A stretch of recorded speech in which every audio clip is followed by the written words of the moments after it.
This video lecture will focus on the structure of various genomes. A genome is the genetic material of a cell, organism, organelle, or a virus, and its sequence is the order of bases along the DNA, or in some viruses, RNA.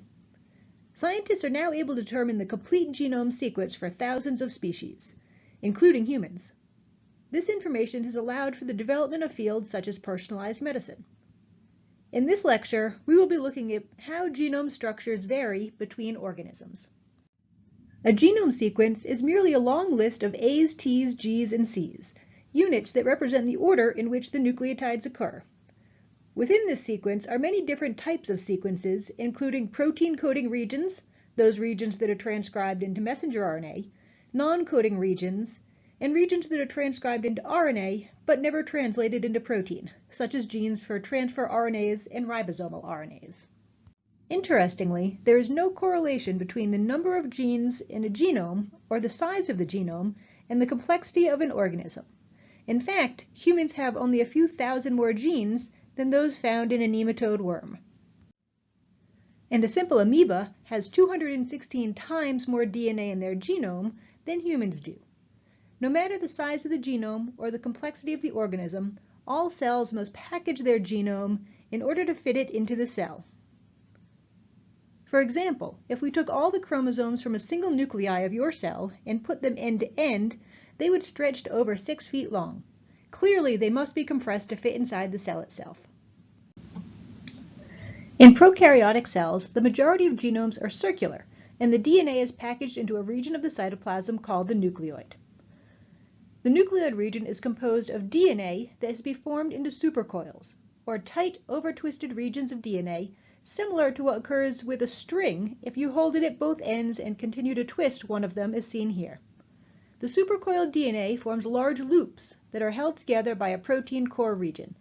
These proteins help to keep the supercoiled DNA in a compact state. The supercoils must be unwound to allow for DNA replication.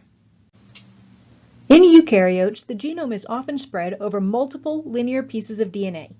Unlike prokaryotes, which have no nucleus, eukaryotic cells must have methods to package their DNA into the nucleus of their cell.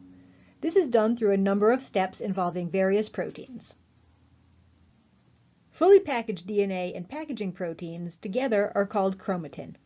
As DNA is packaged, it will progressively get shorter and fatter in diameter. An unpackaged DNA helix is approximately 2 nanometers in diameter.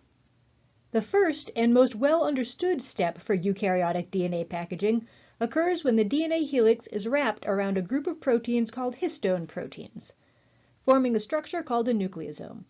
We will discuss histone proteins in more detail on the next slide. This level of packaging is often referred to as beads on a string due to the appearance of nucleosomes in an electron microscope image. It is also called a 10 nanometer fiber based on its diameter.